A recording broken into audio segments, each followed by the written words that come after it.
목사님 찬양을 축복하겠습니다. 하나님께서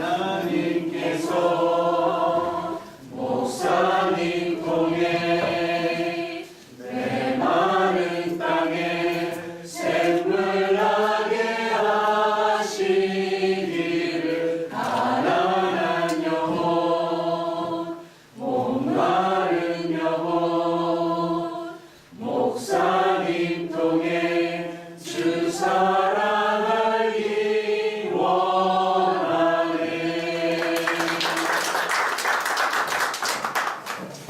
반갑습니다.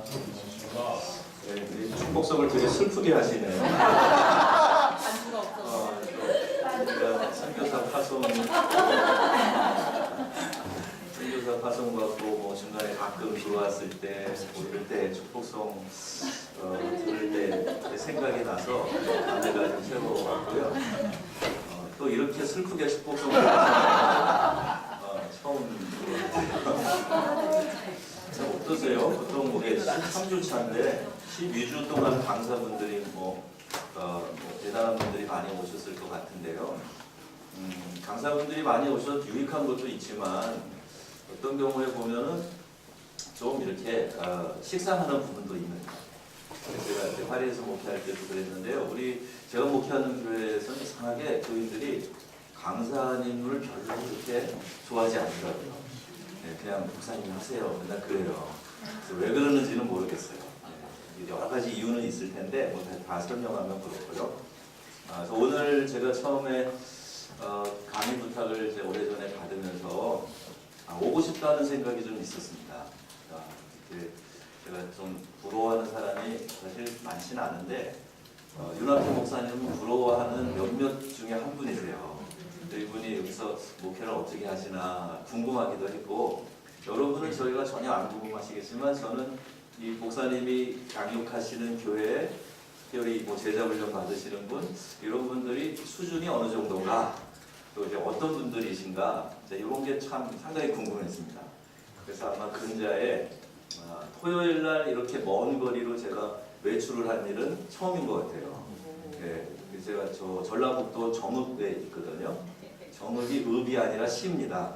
이게 시골로 하시는데 시골 아니고요. 내장산 바로 옆에 있고 전주 옆에 있습니다. 네, 좀 아시겠죠?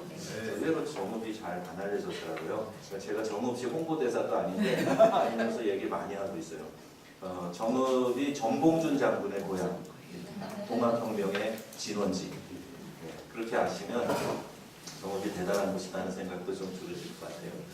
강의안을 받으셨죠? 네. 강의안을 요 강의안 소문이요, 사실 온누리교회 장기 선교사들을 훈련하는 데가 양지에 있어요. 네, 거기에 이제 강의를 2회 갔었는데 그때 그 온누리교회 훈련원에서 저한테 준 양식이에요. 그 양식을 그냥 제가 사용해가지고 이렇게 유럽 선교에 대한 강의를 한 2시간, 한 3시간 정도 했네요.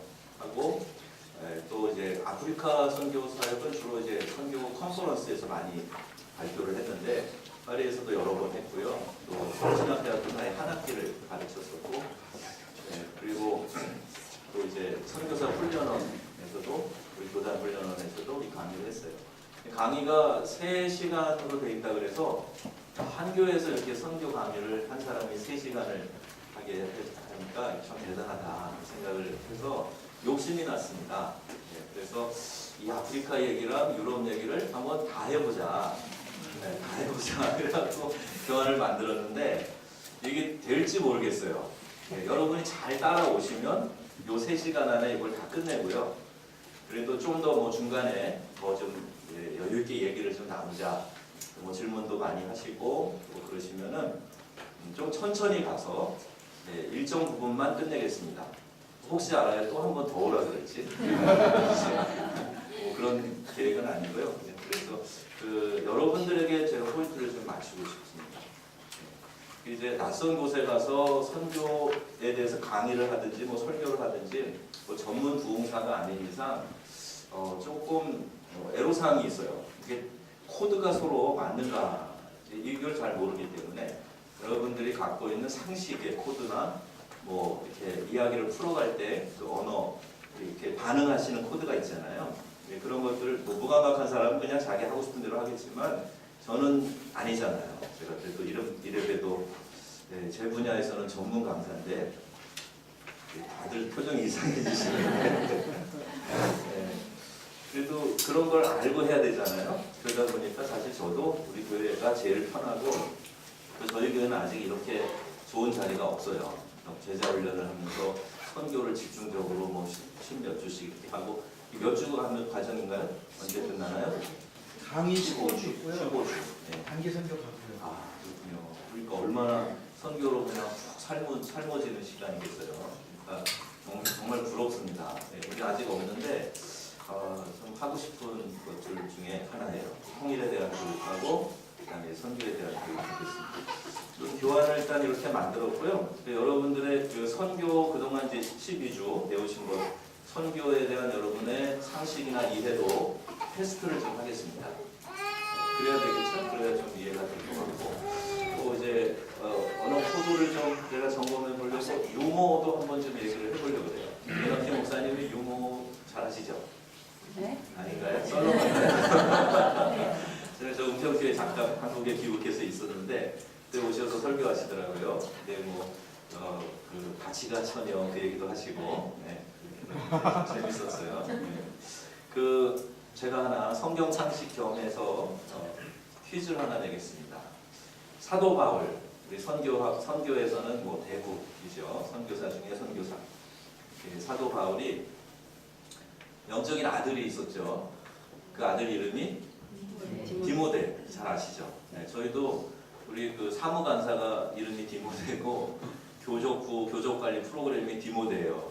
하루에도 여러 번 디모데를 얘기를 하는데 거기까지는 아마 거의 다 아시는 것 같아요. 그렇죠? 그러면 그 바울의 조카 이름은 뭔지 아세요? 이건 좀 어렵네. 바울의 조카 이름. 이 단어가 성경에는 많이 나옵니다. 근데 바울의 조카였는지는 모르셨을 거예요. 그리고 이 이름을 하나님이 바울에게 가르쳐 주셨어요. 뭔지 아세요? 이걸 아시면요, 제가 이 책을 하나 드릴 거예요. 제가 선교정책연구원 부원장을 귀국해서 2년 좀 못되게 했는데요. 지금은 아닙니다. 뭐 비상임으로도 좀 도왔지만은 현재는 부원장이 아니고요. 그때 만들었던 책, 그리고 하나 2권은 최근에 목표하면서 좀 편집 도와줘서 만들었던 책인데 2권은 많지 않고요. 1권은 좀 여유가 있어서 5권, 2권 갖고 왔거든요.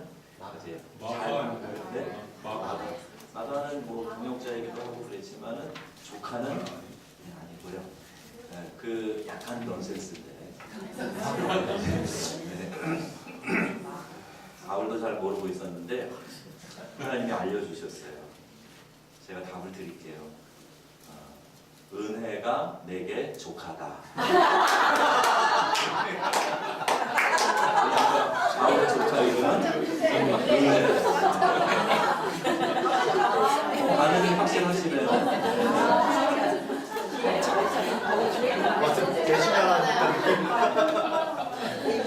전라도보다 반응이 더 좋아지고 지난 수요일 날 얘기했더니 교인들이 난리가 났어요. 여기 은혜가 있어요.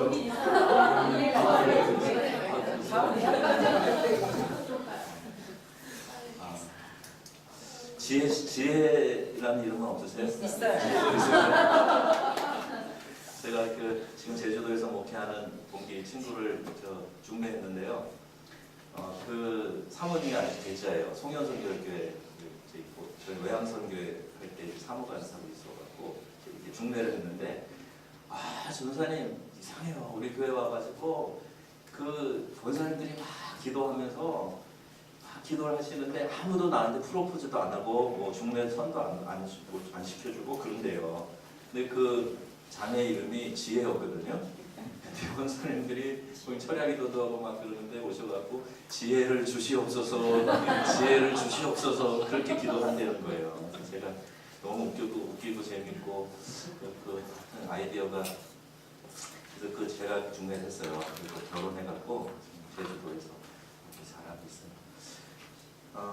저희 아내가 항상 하는 얘기가 있습니다. 당신은 서론이 너무 길어가지고 결론이 좋은데 길게 못한다는 거예요. 성급히 끝낸다는 거예요. 그래서 제가 오늘 또 그러고 있는 것 같은데 그 레포를 형성하는 게 중요하잖아요. 저에 대해서 뭐 관심이 없으시더라도 조금 이렇게 호기심도 가지시고 이렇게 좀 집중하실 수 있도록 도움을 드리기 위해서 몇 가지 얘기를 했습니다. 근데 기도하면서 오늘 우리 오기 전에도 그랬어요.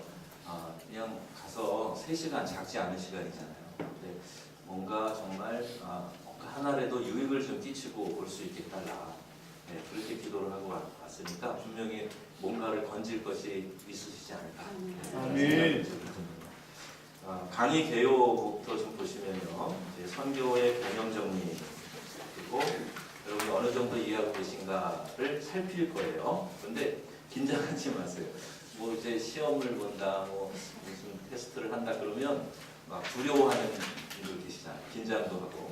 이번 학교에 호성신학교 강의를 하는데 원래 오늘 청강 온다 그랬었거든요. 근데 다들 사정이 있어가지고 다른 이유로 뭐 안 왔는데 하여튼 뭐 긴장을 하는 것 같아요. 시험 본다고 그러면 긴장하지 마시고 제가 어떤 난이도로 볼 건지 이제 지금 좀 이따 진행을 할게요.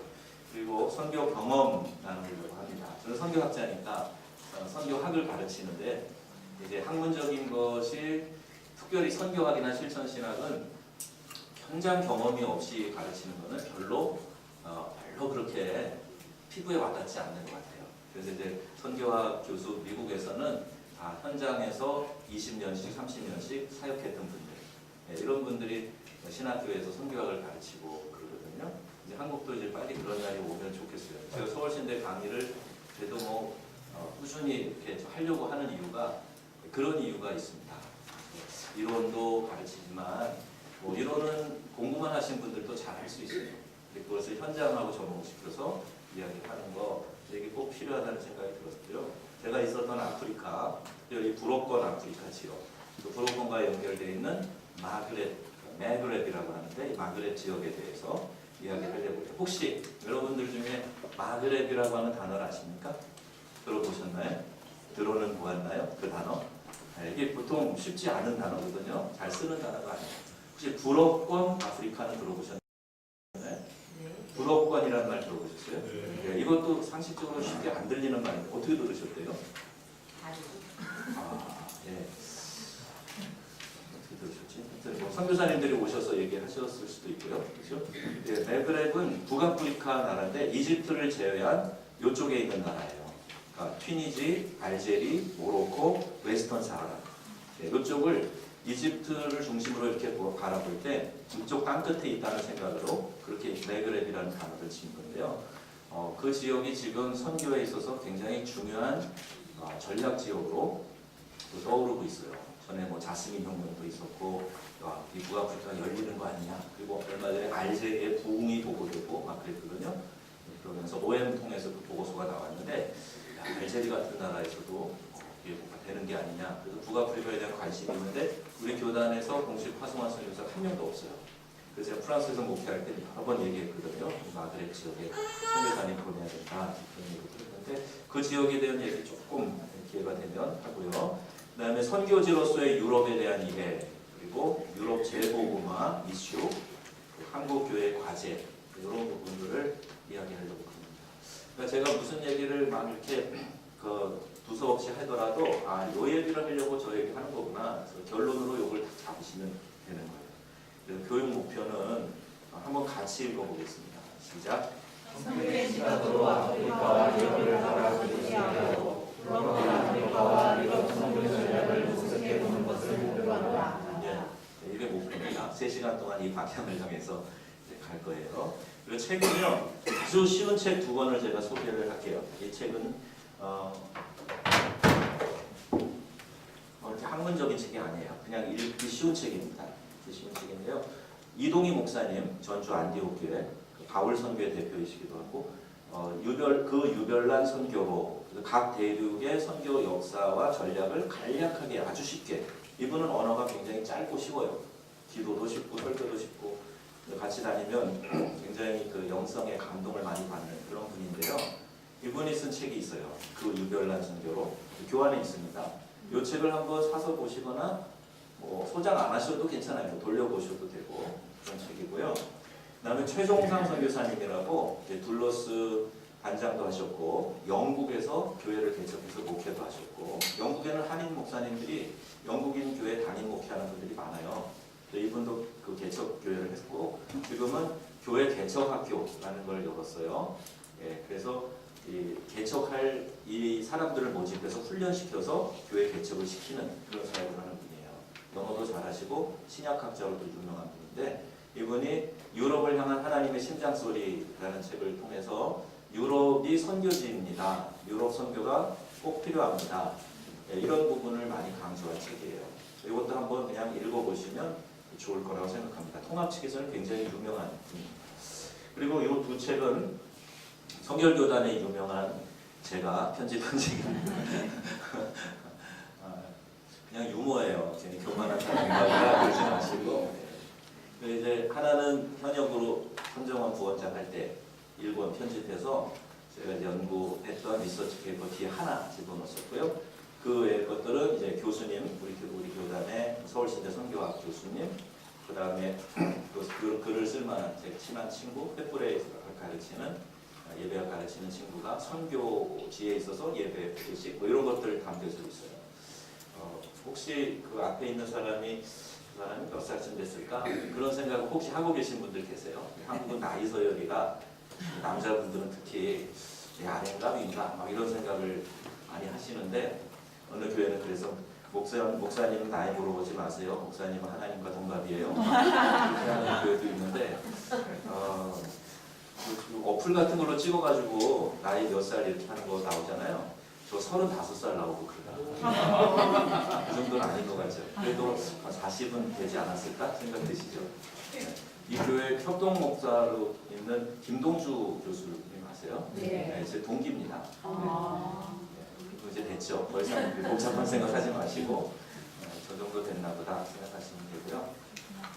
이 책에는 그 뒤에 이제 4편의 그 리서치 페이퍼가 있고요. 앞에는 역시 동일한 방법으로 좋은 글들이 있어요. 선교에 관련되어 있는 이 전략과 관계되어 있는 이게 책이 많지 않아서 7권 갖고 왔습니다. 2권 2개, 1권 5개 그런 것 같은데요. 그래서 이제 열심히 참여하는 분들을 위해서 선물로 드리고 DMF이니까 어디 가서 살 수도 없어요.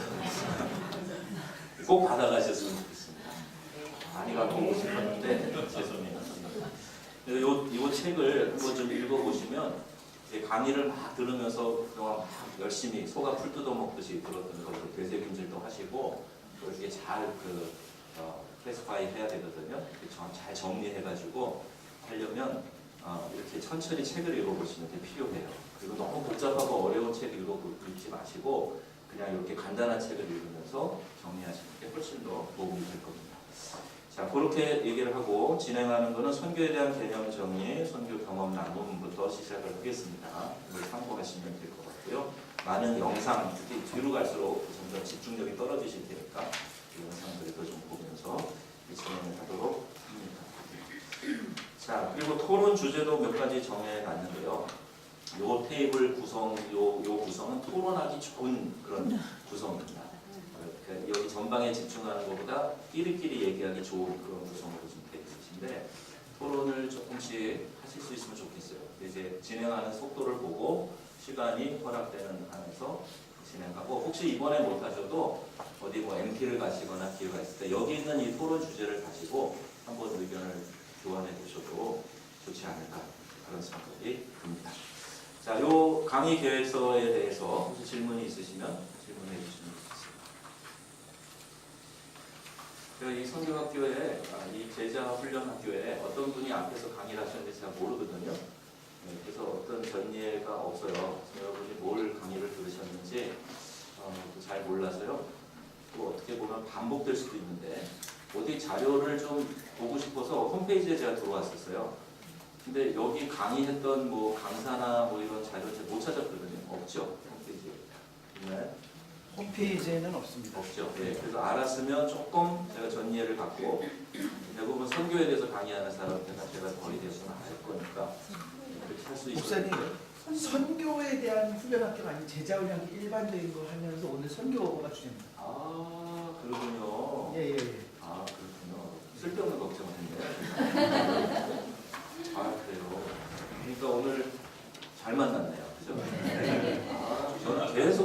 학교인 줄 알았어요. 아, 네, 저게 그 강사분인가 보죠? 네. 안 보여요. 네, 아주 가상한 생각을 하셨는데 안 보입니다. 이래봬도 노안이 왔습니다. 다초점 렌즈를 끼고 있습니다. 전에 횃불 트리니티 가서 강의를 했는데 딱 다초점 렌즈를 끼고 얼마 안 됐을 때, 적응 안 됐을 때였거든요. 갔는데요, 이렇게 다 어질어질한 거예요. 그래서 2시간 강의를 어떻게 했는지 대강 강의를 했는데 정신이 하나도 없어. 저를 초청한 친구가 잘했다고는 하는데 친구라 그런 것 같고 그렇게 했어요. 자, 이제 넘어가서요. 불어권 아프리카 선교 현황과 선교 전략, 프랑스에서 제가 한 2번 발표를 한 내용 지금 종합을 한 건데, 그 헤드라인에 나와 있는 게 미시옹 폴 라프리크 프랑크폰이라고 되어 있어요. 불어권 아프리카 선교 그런데 앞자 이니셜만 따갖고 MAF, 그래서 마프라고 이름을 정해서 프랑스에 있을 때 이런 선교회를 만들었어요. 우리 한국의 목사님들, 아프리카 선교를 도왔던 동역자들 중심으로 이사회 구성해서 아프리카 사역을 도왔던, 지금은 그렇게 활발하게 하지 못합니다. 목회 현장이 있기 때문에 열심히 그렇게 선교회 일을 돕지는 못하는데 그래도 나름대로 그 중간 역할을 하고 있어요. 그래서 그 아프리카에 대한 얘기를 드리면서 먼저 이제 선교가 뭐냐를 한번 정리를 좀 하셔야 될 것 같죠? 선교가 뭐냐? 선교라는 얘기를 많이 듣고 하는데 그래서 한국 선교사가 2만 3천 명 이렇게 파송되어 있어요. 제가 아프리카 처음 갈 때 한국 선교사 숫자가 4천 몇백 명이었는데 지금 이제 2만 3천, 대단하죠. 미국 다음으로 뭐 선교사 많이 보냈다 그런 얘기를 하는데, 그 선교가 뭔지 알고 정확하게 해야 여러 가지 누수가 없고 또 시행착오를 덜 할 수 있고 그렇지 않겠습니까? 그래서 한번 물어볼게요. 선교가 뭐라고 생각을 하세요? 뭐가 선교라고 생각하세요? 뭘까요? 복음을 전하는 거. 예, 선교, 복음을 전하는 거. 그게 이제 선교의 정의에 들어가죠. 근데 그것만 가지고는 조금 불충분해요. 예, 뭐를 좀 더 얘기를 하면 좋을까요?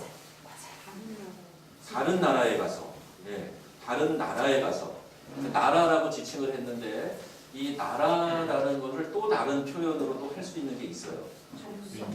다른 민족, 그렇죠? 민족, 문화. 정말 상식이 많으시네요. 네, 다 지금 맞는 말 하고 계세요. 그리고 좀 더 이방, 예, 이방도 또 문화나 종족 이런 것의 그 다른 쪽이라는 그런 개념이 되겠죠. 예. 그리고요, 복음을 전하는 거, 다른 나라 가서 다른 문화, 민족, 그리고 또 어디까지 가면 좋을까요? 조금 더 갔으면 좋겠네요. 예. 거기까지 다 이제 비슷한 개념으로 지금 가고 계세요. 예. 그거 조금 더 가서. 네, 네, 언어. 네, 언어도 다 문화에 들어갑니다. 장벽. 장벽이라는 생각 어떻게 하셨죠? 혹시 배우셨나요? 문화의 장벽. 그리고 연결하셔가지고. 네네. 언어의 장벽. 네, 연결하셔서. 종교. 예. 미전도 종족. 미전도 종족. 계속 저한테 파편만 던지시는데 이걸 한번 엮어보세요. 선교가 뭔가 할 때. 네. 예수를 모르면 잘 가고 있어요 지금. 다른 네. 종족에게 복음을 전해서 네. 그들로 하여금 예수님을 알게 하고 전하게 하고, 전하려면 그 사이가 조금 이제 좀 점핑이 됐는데 알게 하고 전하게 하는 사이에 뭐가 있을까요? 그렇죠. 네. 그들을 훈련하는 거죠. 네. 그들이 또 함께 예배하는 공동체를 세우는 거죠. 이걸 한마디로 교회를 세워서 그들로 하여금 그리스도의 제자로 살아가게 하는 거예요. 그러니까 도널드 맥가브란이라고 하는 우리 복음주의 계통의 유명한 선교학자가 있어요. 선교에서 하시고, 그분이 그렇게 정의했어요. 지금 나온 얘기가 다 들어있어요. 예수 그리스도를 주로 고백하지 않는 사람들에게 문화의 장벽을 넘어서 그리스도의 복음을 전하고 그들로 하여금 하나님을 예배하는 예배 공동체, 즉 교회를 만들게 해서 훈련하고 그들이 그리스도의 복음을 전하게 하는 것. 이것이 선교에 대한 복음주의 입장에서의 선교의 정의입니다. 그러니까요, 물론 이 정의만 있는 건 아니지만 이게 지금 제가 여러분들에게 드리고 싶은 선교의 정의에 중요한 핵심이 들어있어요. 이 안에. 그리고 여러분들이 이미 그것을 파편적이지만 다 지식으로 갖고 있고 말씀을 해주셨어요. 그래서 저는 여러분들한테 이제 뭐 여러 다양한 정의, 또 WCC 에큐메니칼 진영에서의 선교에 대한 정의, 그동안 WCC와 또 복음주의 계통의 이 선교 대회의 역사 뭐 이런 것들은 이제 선교학에서 배우는 거고, 지금은 여러분들에게 개념 정리를 해드리는 것이니까 이렇게만 얘기를 하고요. 선교가 뭐냐라는 얘기를 할 때 저는 영화 2개를 여러분에게 좀 한번 보시라는 말씀을 드려요. 저는 그 케빈 코스트너가 나온 늑대와 춤을, 혹시 그 영화를 보셨어요? 보신 분들은 저와 비슷한 세대. 케빈 코스트너 나온 늑대와 춤. 그 군인인데 그 이제 인디안 마을에 떨어져가지고 거기서 그 사람들하고 같이 지내면서 아주 강한 휴머니즘이 있잖아요. 근데 그게 선교에 대한 개념 이해에 굉장히 도움이 됩니다. 우리가 성육신적 선교도 많이 이야기하는데 그들에게로 가는 거예요. 그 문화 속으로 들어가는 거예요. 그리고 그들에게 복음을 전해서 그들이 문화의 변혁자가 되게 하고 그리스도의 증인을 만드는 거예요. 그래서 거기에 이제 성육신적 모델이 나오는데 영화 아바타, 이것도 조금 뭐 좀 조심스럽긴 하지만 아바타도 역시 그런 의미가 있어요. 그렇죠? 네, 그 아바타는 많이 보셨죠? 네. 그 군인이 다리 다친 사람이 아바타 그 모양으로 변형되어서 가서 그들 속에 들어가서 살잖아요. 그렇죠? 네, 그리고 뭐 메시지는 그들이 전하지 않지만 거기에 이제 기독교적 메시지가 추가가 된다. 그럴 경우에는 이게 선교의 한 모델이 될 수 있겠다. 전에는 이걸 영화 클립을 이렇게 보여주면서 이렇게 했는데 공감이 좀 덜 되는 것 같지만 그렇게 이해하시고요. 그다음에 목이 마른 사람에게는 마시는 물을 주는 거죠. 그죠? 복음이 필요한 사람들에게는 복음을 전해줘야 돼요. 누가 복음이 필요한 사람입니까? 모든 사람이에요, 사실. 저희 불어 찬양 가운데 아주 간단하고 재미있는 찬양이 있는데 Tu as besoin de Jésus, tu as besoin de Jésus, tu as besoin de Jésus, oh mon ami, tu as besoin de Jésus. 이게 한 200절까지 가요. 거기 oh mon ami 거기에 너에다가 사장님 당신도 예수님이 필요합니다. 선생님 당신도 예수님, 아줌마 당신도 예수님 필요합니다. 그것만 바꿔가지고 뭐 200절, 300절 계속 불러요. 네, 그러니까 저는 그 노래 부르면서 참 재밌다는 생각이 들었어요. 너는 예수님이 필요합니다. 우리 영어 찬양에도 그 People Need Jesus 뭐 그런 찬양이 있잖아요. 송정우 씨도 부르고 그랬는데 그 예수님을 필요로 하는 사람들에게 그들에게 복음을 전하는 것. 이게 이제 선교의 영역에 필요한 내용이고요. 또 선교라는 말 자체는 보냄을 받았다라는 정의가 들어가야 돼요. 아까 이제 얘기 중에는 혹시 나왔나 안 나왔나 잘 기억이 안 나는데 선교 미션이라는 말은 원래 라틴어 미토 보낸다라는 단어에서 온 거고요. 헬라어 우리 신약 성경에는 템포라는 단어가 있어요. 무려 135회 이상 나와요. 네, 그러니까 보냄을 받은 자라는 의미가 선교사입니다. 보냄을 받았다는 것은 보냄 샌딩 바디가 있는 거죠. 보냄 단체, 그리고 교회를 통해서 파송을 받았다. 혹은 선교 단체를 통해서 파송을 받았다. 이제 그런 의미가 선교의 정의에 들어가요. 우리가 그리스도의 대사다라는 말이 고린도서에 있는데 선교사적 삶을 사는 것하고 선교사가 되는 것하고 다릅니다. 그러니까 모든 그리스도인들은 다 선교사적 삶을 살아야 돼요. 그죠? 우리가 다 제사장적 직능을 가지고 있어요. 그러나 다 전문 목회자는 아니죠. 프로페셔널에 들어가 있지 않잖아요. 근데 선교사라는 호칭이 붙으려면 이것들이 부합되어져야 됩니다. 그러니까 보냄을 받은 자, 그리고 그가 갖고 있는 미션, 아까 우리 정의한 그 선교, 그것을 위해서 일하는 자라는 의미를 갖고 있어요. 그리고 문화의 장벽을 넘어서 복음을 전하는 것이다. 그 선교와 선교 아닌 것을 좀 구별할 수 있어야 되는데요. 모든 것이 선교면 아무것도 선교가 아니다. 그러니까 이것은 하나의 풍자인데요. 이런 이야기가 있어요. 그러니까 다 선교하고 이게 마치 뭐 붐으로 버블처럼 막 일어나니까 선교에 대한 바른 동기도 갖지 않고 무조건 나가는. 그리고 그냥 선교를 하면 교회가 부흥한다. 선교를 하면 개인이 복을 받는다. 이것이 동기가 되고 또 목적까지 돼가지고 선교를 하나의 복받기 위한 수단으로 전락시키는 것.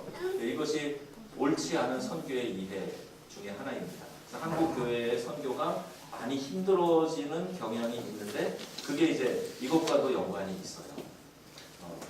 은혜는 돼요. 우리가 자극도 받아요. 우리 국민소득 만불 시대에 선교사 10,000명 그랬었거든요. 2만 명 돌파할 때 국민소득 2만 불을 넘어섰어요. 그러니까 이 원리를 가지고 사람이 얘기하는 거예요. 3만 불 되려면 3만 명 보내면 되고 국민소득 4만 불 되려면 4만 명 보내면 된다. 어떤 목사님 그렇게 얘기하시는 거 들었는데 딱 맞는 생각은 아닙니다. 그걸 위해서 사람들이 조금 더 자극받고 도전받을 수는 있으나 그게 목적이 돼서는 안 되는 거예요. 선교는 하나님의 명령이고요. 교회는 그 명령을 성실하게 수행하는 과정을 밟는 거예요. 그것 이상도 그것 이하도 아닌 겁니다. 그리고 또 이제 우리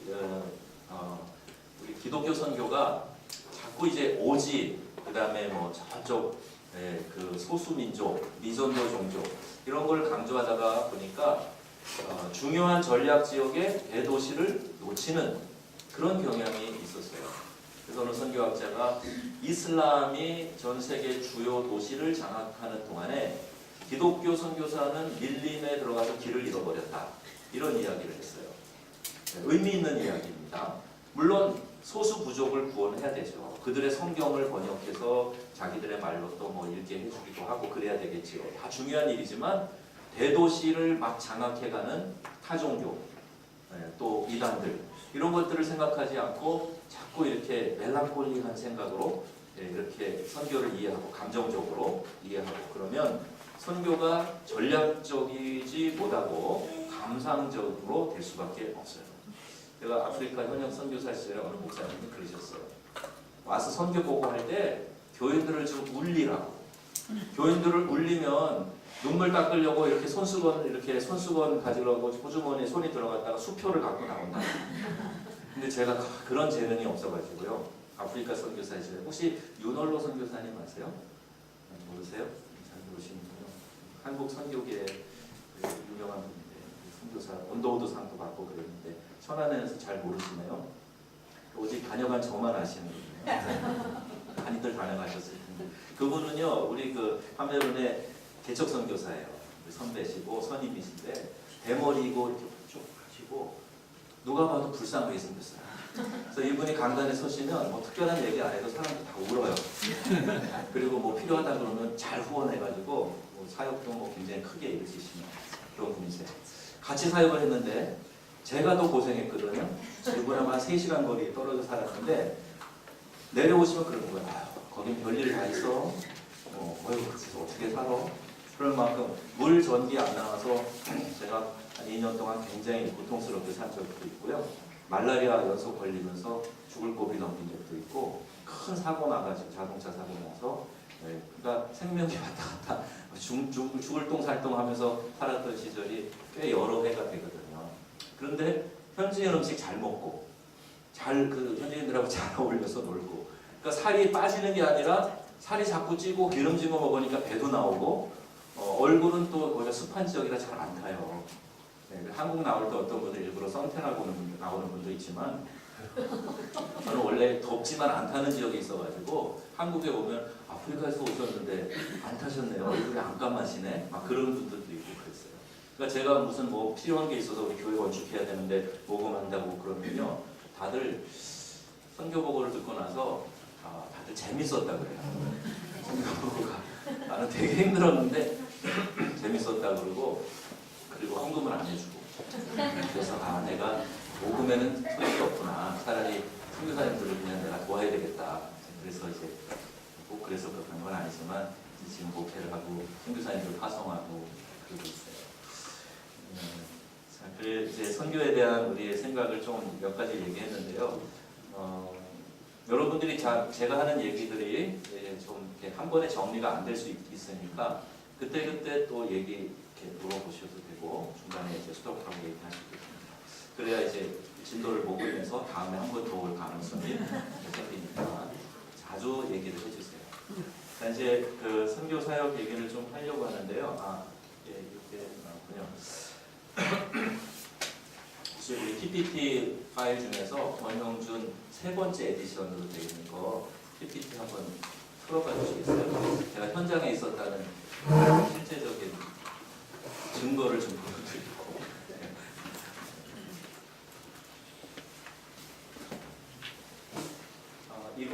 이거 지금 PPT 띄운 건가요? 예, 지금 아프리카 선교 폴더 안에 있습니다. 네, 이거 한번 보시겠어요? 제일 좀 오래된 건데요. 네, 그건 이제 아프리카 사역할 때 음악은 연결된 음악 소리는 안 나오죠? 네, 여기 불쌍하게 앉아 계신 분이 윤월로 선교사님이에요. 여기 불쌍하게 생겼죠? 그냥 넘겨주세요. 그럼 소리 안 나와요. 우리 신학생들하고 밀림에 전도 갔을 때 피그미 부족들이죠. 원시 부족. 마을마다 가면 이렇게 원숭이 고기를 닭도리탕처럼 해가지고 내놓는데 항상 참 짓궂게요. 이게 머리잖아요. 냄비 뚜껑을 딱 열면 얼굴이 우리를 쳐다보고 있어요. 이렇게. 저건 다 뜯어먹고 나서 저렇게 생깁니다. 나중에 말씀드릴게요. 네, 복음 제시하는 거, OM에서 하는 이 완로브 트릭 갖고 이제 복음 설명하는 것들. 그리고 시골 동부에 비포장 한 1,500km 가야 저런 마을들 제 교회 세운 곳을 만나거든요. 아주 원시 밀림 지역입니다. 고릴라가 옆에서 막 울고, 네, 코끼리 고기 먹을 수 있는 거예요. 여기는 북부 이슬람 지역이고요. 카메룬도 북부 이슬람 지역은 한 75%가 회교도들이거든요. 마을은 저렇게 생겼어요. 그리고 KBS 도전지구 탐험대 그거 종료되기 직전에 얼마 전에 PD하고 연예인이 와서 제가 그때는 신학교 사역할 때라 방학 때 이제 이분들 인솔해가지고 같이 안내했던 분인데 그때 같이 갔던 그 부족들이에요. 모롤로족이라고 화장하는 남자가 화장을 하고 구애 춤을 추고 그래서 이제 신부한테 마음에 들면 신부가 가서 다 간택을 하는 거죠. 이 남자. 그러면 이제 신랑이 되는 거예요. 그리고 부족 저런 데 가서 이제 점점 다 피그미 음악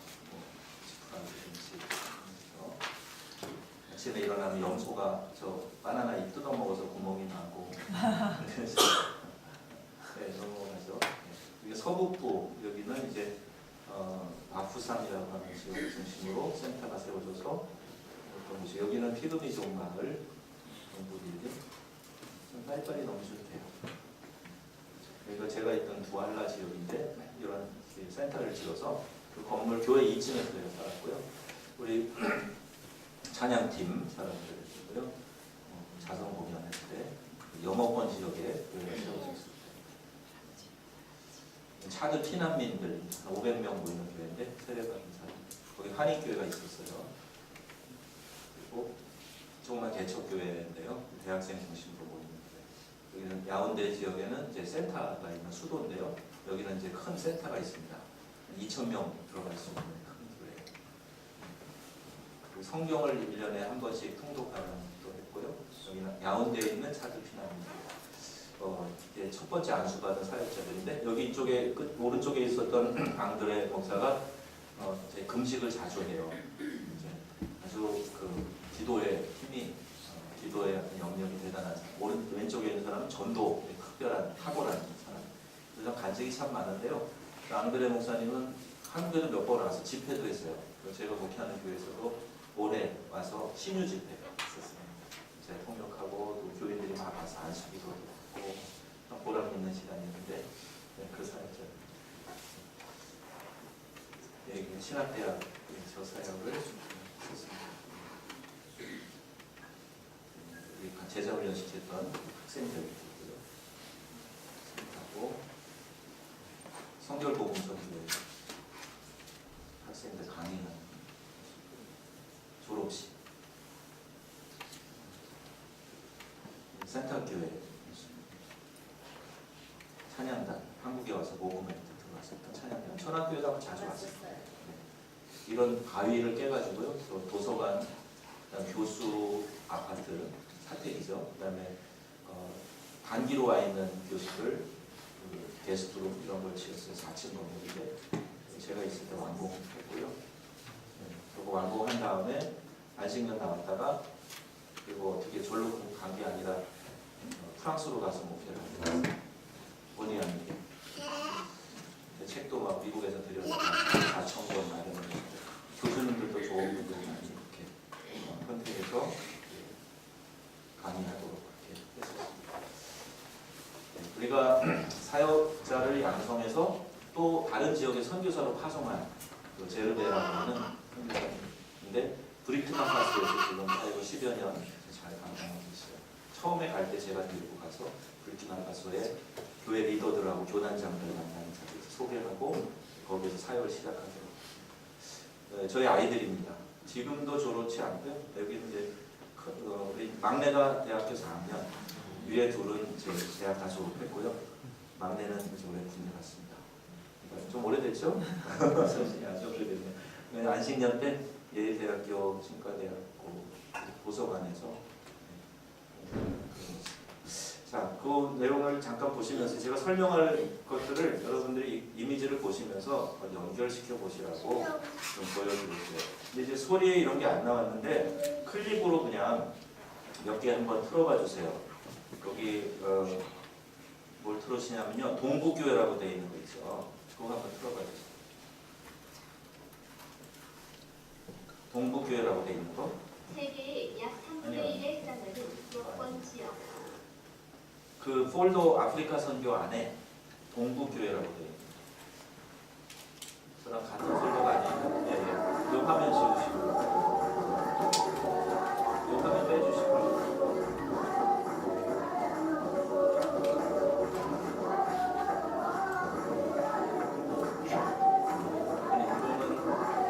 이건 추수감사절에 제가 프랑스에 있을 때 방문했을 때거든요. 이 교회가 이제 개척한 교회인데 많이 성장했어요. 추수감사절 때 이렇게 여섯 교회 기관별로 뭐 이렇게 과일이며 뭐며 이렇게 들고 나와가지고 강대상 앞에 쌓아 놓는 거예요. 그때 이렇게 축제 같은 춤과 환호성과 간증과 이런 아주 우리도 좀 춤이 되면 이렇게 하면 좋아요. 이거 나와가지고 어떤 기관에서는 청소도구까지 사고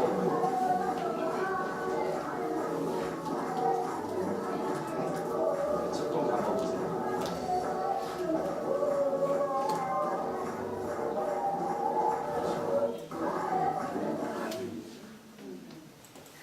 이제 요게 이제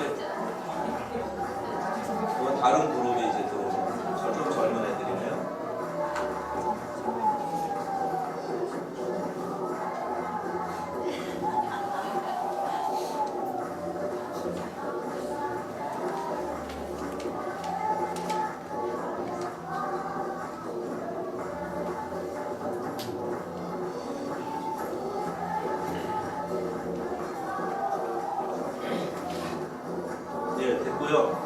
그 지금 그 폴더대로 돼 있지 않죠?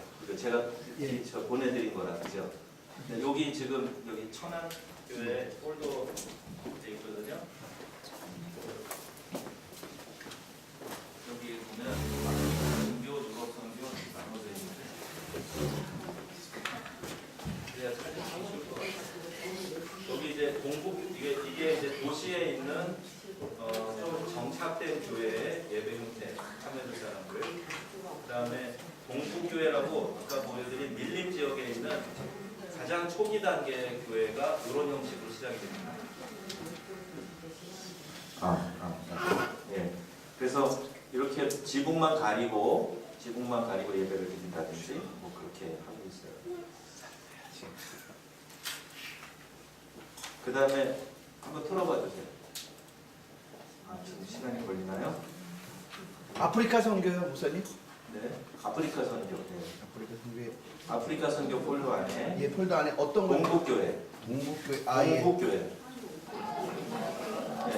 요게 이제 가장 그 시골에서 초기 단계 예배 드리는 모습이에요. 네, 그게 아까 그 다음에 그 밑에 영어로 뉴벨이라고 써 있는 거 있죠. 같은 거고요. 요건 차드 피난민들 교회입니다. 이게 한 500명 모이는데요. 차드에서 카메룬으로 나와서 사는 사람들이에요. 예배 때마다 이제 거의 직접 작업. 이렇게 새 날개짓 하듯이 이렇게 춤을 추고 정말 더워요. 40도 오르내리는 그 습한 지역인데 예배 드리고 나면 막 이 양복이 다 이제 완전히 불에 젖을 만큼 그렇게 더운 곳이에요. 자 이제 그렇게 보시면서 그 파워포인트 불어권 선교 현황 및 전략 그거 한번 펴주시겠어요? 그 같은 폴더 안에 있습니다. 제가 사역 간증을 좀 몇 가지 사역에 대한 얘기를 하면서 선교 전이해를 좀 가지시면 좋겠어요. 그럼 물과 전기 중에 더 소중한 게 뭐라고 생각하세요? 어떻게 아셨어요? 정말 이렇게 물이 없으면 참 힘들더라고요. 전기는 그냥 없으면 조금 버텨지는데 물 전기 없는 곳에서 2년 살았는데요. 건물은 멀쩡하게 지어놨는데 그 땅을 팔 때 원래 물 전기를 가설해 주기로 했는데 그게 없었어요. 잘 안 되죠. 아프리카니까 쉽게 안 돼요. 2년 동안 그거 없이 우물을 이렇게 조금 파가지고 수심이 막 40cm 나니까 조금 이렇게 퍼서 쓰고 나면 그냥 금방 바닥이에요. 흙물 올라오고. 근데 그거 가지고 이제 화장실도 좌변기가 있는데 뭐 처리가 안 되니까 이렇게 쌓여가야 되는 거고 설거지하는 것도 문제고. 시내 가서 좀 물을 뒤로 오면은 그때 조금 해결하고 뭐 그렇게 했었는데요. 그 40도를 넘나드는 날씨에 물이 없는 게 그게 쉽지 않더라고요. 뭐 전기도 마찬가지예요. 전기 현관등 달려 있는데 안 들어와요. 전압 낮으면. 그렇게 선 빼가지고 옆에 배결등 달아놓으면 일정 시간만 딱 들어오고 끝나요. 그렇게 그런 곳에서 좀 지내게 됐는데 그 우물물 같은 것도 거기 이제 처음에는 무슨 건불 이런 건 줄 알았고 그랬는데 나중에 자세히 보니까 그 실지렁이, 올챙이 그런 거죠. 그걸로 이제 양치질도 하고 좀 잘 가라앉혀가지고 이렇게 쓰기도 하고 그랬어요. 설거지하고 그럴 때 그런 환경에 열악한 그런 요소들이 좀 있었고요. 혹시 여기도 이제 개고기 좋아하는 분 혹시 계신지 모르겠는데 그 위생 상태가 어떤지 조금 소개를 드리면. 개가 이제 막 돌아다녀요. 날도 덥고 이렇게 기운도 빠지고 막 그러니까 주인 없이 돌아다니는 개를 좀 어떻게 해봐야 되겠다. 우리 전문 용어로 된장 발라야 되겠다. 이 생각을 하고 자세히 쳐다보는데 보면 볼수록 이게 먹을 수가 없는 거예요. 왜냐하면 이 귀가요. 귀 끝이 온전히 이렇게 빼죽히 올라가 있는 애가 거의 없어요. 이제 파리떼들이 와가지고 파리가 이렇게 앉고 쪼면은 진물이 나고 진물 나면 이제 일단 온 동네 파리가 귀에 달라붙는 거예요. 그러면 이제 피가 났다가 딱지 졌다가 또 다시 그 피 났다 이러면서 이제 귀 끝이 떨어져 나가고 이 피부가 다 피부병이 나가지고 이제 털 다 빠져 있고 그리고 망고파리라고 이제 알을 이렇게 뭐 빨래를 걸어놓거나 그러면 이제 거기 알을 놓기도 하고 또 이제 나뭇가지에 놓기도 하고 그러는데 이게 스치면 피부 속으로 뚫고 들어가는 능력이 있어요. 그래서 이 속에 들어가가지고 여기 있다가 부화를 하는 거예요. 처음에 종기인 줄 알고 이렇게 퉁퉁 부니까 몸에 이렇게 여기저기 막 박혀 있거든요. 근데 그걸 꾹 누르면 거기서 애벌레 구더기가 푹 튀어나오는 거죠. 이게 이제 망고파리거든요. 그래서 선교사님들이 처음에 가니까 속옷도 다려 입으려는 거예요. 그래야 죽는다고. 근데 이제 그 강아지들은 흙에서 막 뒹굴잖아요. 그러니까 걔들이 온 몸에 그런 게 박혀 있어요. 털 빠진 놈, 구더기 박힌 놈, 뒤떨어진 놈 먹을 수가 없는 거죠. 근데 사람 아이들이 흙에서 그냥 그렇게 강아지들처럼 노는 거예요. 그러니까 한번 상태를 생각해 보세요. 유아 사망률이 매우 높고 그래서 평균 수명이 남자 41살, 여자 43살이에요. 물론 60대 이렇게 장수하는 분도 있어요. 그런데 질병이 워낙 많고 유아 사망률이 높으니까 평균 수명이 이렇게 낮습니다. 40 넘으신 분들은 다 감사하시기 바랍니다. 그런 지역이 있습니다. 그러니까 그게 위생 상태를 좀 말씀드린 거고요. 또 이제 말라리아도 보통 감기처럼 자주 오는 병인데 말라리아는 이제 충이에요. 균이 아니고 또 우리 몸에 옛날 우리 학질 있었잖아요. 학질 뭐가 전하죠? 모기 물리면 전체 되는 거 아니에요? 근데 이게 말라리아도 마찬가지라 모기가 이렇게 물면 그 피를 통해서 말라리아 충이 들어와요. 그럼 이게 간이나 이런 곳에 잠복하고 있다가 그 충이 많아지고 몸이 약해지고 저항력이 떨어지면 발병하는 거예요. 온몸이 열이 막 올랐다 내렸다가 40도까지 열이 올라가고 덥고 뭐 이렇게 사시나무 떨듯이 막 떨기도 하고 그리고 막 토하고 온몸이 막 저리고 아프고 그런 증상이 말라리아 증상입니다. 다 토하고 저도 3번을 연속해서 심하게 걸린 적이 있어요. 그러면서 마지막 3번째는 일단 죽나 보다 그런 생각도 들었고 의외로 담대해지더라고요. 그럴 때 다 넘어오고 정신 혼미하고 어떻게든 땀이 좀 나면 살 것 같고 또 그렇지 않으면 막 죽을 것 같고 막 그럴 때가 있었어요. 근데 그러면서도 굉장히 영광스럽다는 생각도 했고요. 물론 30대를 10년을 거기서 보냈으니까 30대가 뭐 겁나는 게 있겠어요. 이제 제 아내가 사진 아까 잘 보셨나 모르겠는데 예뻐요. 네, 그리고 아이들도 조금 그것만 좀 신경 쓰이는데 가도 되겠다. 좀 영광스러운 죽음이겠다. 그런 생각을 했던 적도 있어요. 차가 이제 결혼식 주례하기 위해서 이렇게 가다가 정면으로 내려오는 차랑 올라가는 차랑 부딪힌 적이 있어요. 이렇게 정면이 아니고 측면으로 해갖고 꽉 부딪혔어요. 속도도 줄이지 않고 우리 교회 청년이 운전을 해줬는데 곤조가 있어가지고요. 자기가 넘어가 놓고도 빨리 안 들어오고 내려오는 차랑 끝까지 이렇게 막 그 영화에 나오는 것 같은 누가 피하나 보자 피하는 사람이 지는 거다 그러면서 가다가 쾅 하더라고요. 제가 옆에서 보니까 완전히 차 이쪽이 다 방파되고 유리창 터져나가고 바퀴 빠져나가고 그런 차를 미련하게 버리지 못하고 이제 한 2달 거쳐서 한국 사람이 하는 가라지가 있어요. 그 자동차 카센터에서 고쳐가지고 아이들 학교 태워보내는 첫날 달리는 차에서 바퀴가 빠져나가 버렸어요. 차가 이렇게 가다가 뒤집어지지 않은 게 참 감사한 거죠. 우리 아이 셋이 학교 가다가 그런 일도 있었고 근데 그런 환경의 어려움 또 사고 또 현지인들이 이제 굉장히 이제 재산권이 생기고 뭐 건물이 늘어나고 이러면서 처음에는 진짜 뭐 보잘것없는 그런 아이들 키워서 신학교 보내서 목회자로 세우고 그랬는데 이제 좀 머리가 크고 그러니까 이제 교회 이제 지도자급 되는 사람들하고 반역을 일으키는 거예요. 자기들이 이제 주인 행세하고 싶으니까 선교사가 있으면 불편하니까 이렇게 밀어내는 그런 과정도 다 겪어보고 그랬어요. 근데 그러면서도 선교 현장에서 제가 느끼고 또 이제 선교 훈련원에서 얘기하는 거 뭐냐면 환경이 어려워서 선교사들이 사역을 포기했다 그런 일은 많지 않아요. 우리 한국 사람은 정말 그 전천후 기후 적응력과 국제적인 위장 그리고 제가 발표를 학회에서 하려고 그러다가 여러분들처럼 반응이 없을 것 같아서 왜 그랬냐면 그 뭐 어디 카자흐스탄, 몽골 이런 데는 그 겨울에 영하 40도까지 내려간대요.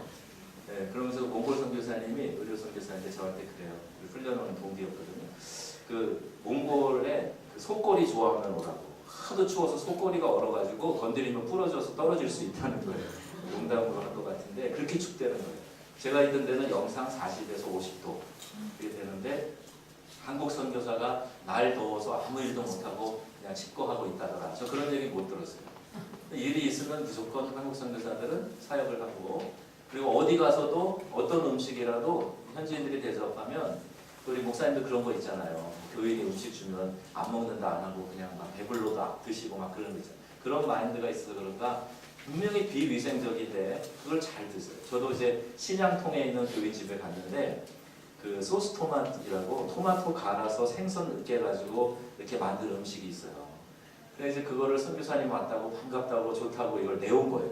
자기 집에 최초로 외국인이 온 거예요. 목사님이 기도회로 왔다니까 막 좋아가지고 그걸 이제 만들어 놓고 그걸 내왔어요. 아니나 다를까 기도 잠깐 하고 눈 떴는데 이게 빨간색이잖아요 토마토가. 근데 눈을 떠보니까 검은색으로 바뀌어 있는 거예요.